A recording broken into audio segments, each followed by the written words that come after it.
Hello, everyone.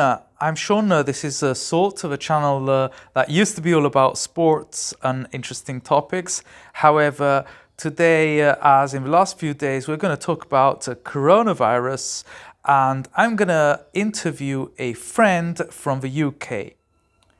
From one person with an incongruous name in Italy, Sean, to another with an incongruous name in and around London, Kaja. These are the questions I'm going to ask. Hi, what's your name? Okay, so my name is Kaja. What country do you live in? As you can probably tell by my accent, I'm from England, the UK, on the outskirts of London, so basically in the commuter belt. Is your country on lockdown? So my country is currently on lockdown, and we got the announcement a few days ago that it was going to be extended for another 3 weeks. I don't think it's that inhumane how it's been done, because I'm pregnant. I don't do any shopping, so I haven't been in any shops or anything. I basically have a walk and I go to hospital when I need to go to hospital, and that's kind of what I do. So my partner's taken on most of the shopping. Are you scared of catching the virus? That's kind of a complicated question. Personally, I'm 33 and I'm pretty healthy. I'm a woman. I don't really feel like I'm at massive risk if I caught COVID-19. But I am quite heavily pregnant with twins, which is a slightly higher risk sort of pregnancy. And my big concern is that I would not want to give birth if I had COVID-19. And more importantly, if I came into contact with someone with COVID-19, or I had COVID-19 but it was asymptomatic, I would be at quite a high risk of infecting people when I go into hospital. Is there any family member you are especially worried about catching the disease?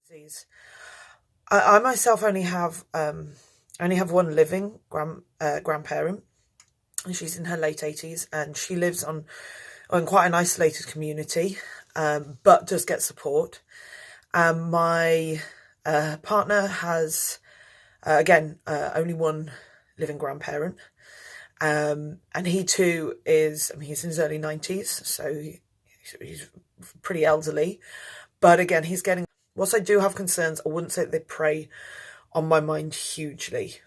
Are you willing to sacrifice your individual freedom for collective health? Yes, and I think we do that all the time. Like, I think we're probably not aware how much we do it, and we do it through legal frameworks. I'm not allowed to go at the speed in my car that I might want to go at. I'm not allowed to drive drunk. There's all sorts of things that legally I'm not allowed to do because it protects the well-being of the community as a whole. So, at that level, we're always accepting a certain way that our freedoms are curtailed, and we are social creatures, and we need, I cannot tell you, like, I am just dreaming about being surrounded by strangers, whether that's at a music festival or something. I am really missing it. So I am willing to make these sacrifices so I can go back to that, but I'm also willing to make these sacrifices because I really just want to make sure I can protect as many people as possible. Have many people in the UK lost their jobs, and are you currently facing an economic recession? I actually don't really know the specific details, and I suspect we won't know how many people have lost their jobs until the lockdown is ended, because I wonder whether there are a lot of people who've been put on furlough with the promise that there is going to be a job after furlough finishes, when actually what happens is that the business realises that essentially that company has folded, or they don't have enough money to immediately re-employ people. I assume we'll also be being pushed towards holidays, taking holidays locally.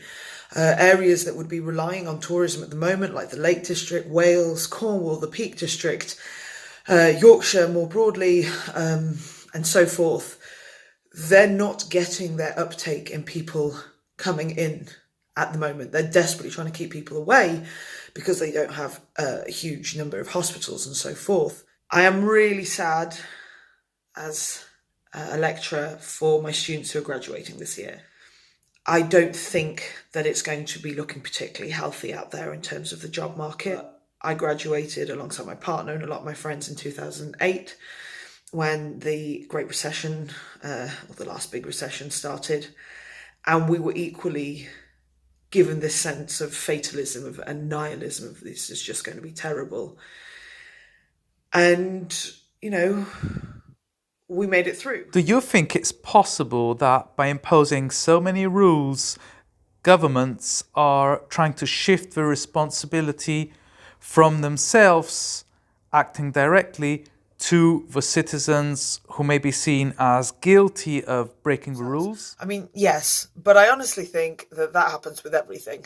So if you look at the fact that, there's issues with obesity and diabetes in this country and heart disease, I think it's a lot easier to make decisions that say the individual has to take responsibility as opposed to, we need to look at the infrastructure within our society and what needs to change in terms of endemic poverty. I think, if anything, I have been a little bit shocked by how much people that I've seen on social media have really jumped on the bad bandwagon of judgmentalism. Posting pictures of people who are outside in the park. I'm also very conscious about how structural inequalities plays into this.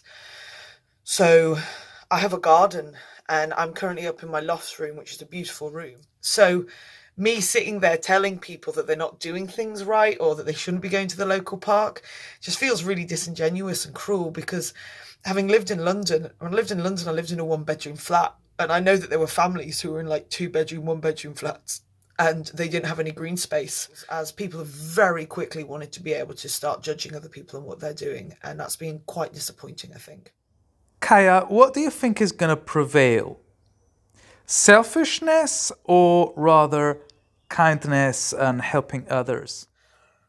I'm an optimist. And whilst I have seen things that have made me very upset, like judgmentalism, I overall think that people have come together, and I generally just overall have faith in humans and the human race. So I think for everything that I see that is negative, I probably see, 10 times as many things that are positive. And I've really seen how much people help, and they really, really want to help, and how people have stepped up in small and large ways to support their community and to think about those who are vulnerable and in need. Are you a party girl? Do you like to have fun? What is the most fun thing you can do right now? What's the most fun thing I can do right now? I do so many face masks. I've got loads of face masks, and I always used to save them for a special occasion. But now I'm like, well, who cares? Just a little bit of pampering. Painting my nails is quite fun. This Friday, for the first time, it's my friend's birthday this Friday, so we're going to do a big house party chat, and I'm going to dress up and put some makeup on, and I haven't worn makeup since, I can't remember the last time I wore makeup. I love going on my walks. The weather is absolutely beautiful at the moment, and I love seeing how things are growing. And we're the area where I live, we have black squirrels, which are a really rare little genetic mutation. I love going to watch them. I would not have got to spend as much time with my partner if this had, to be honest, the things I miss the most, the things mainly I couldn't do because I was pregnant. So I'm really missing gin, for example. I really would like to be drinking gin at the moment, but I'm not allowed to drink gin. So, yeah. But that's been the case for like 8 months. So it's just one of those things.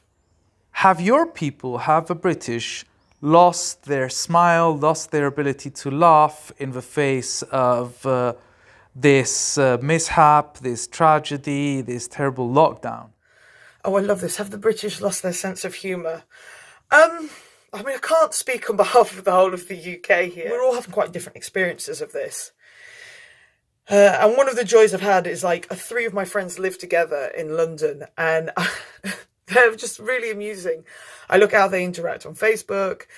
We have like chats most Friday evenings, and they still seem to have kept their humour, and there's a lot of laughter in our chats and so on. The number of terrible memes and jokes and funny videos going around on my WhatsApp feed suggests that no, humour is still there. Honestly, I suspect every single country is keeping their spirits up through humour as well. And I can't say specifically that the British sense of humour is winning on this one. So, thank you, Kaja, for answering all of my questions. This was the latest update from the UK. See you soon for other updates from other countries and subscribe to the channel if you did enjoy the video.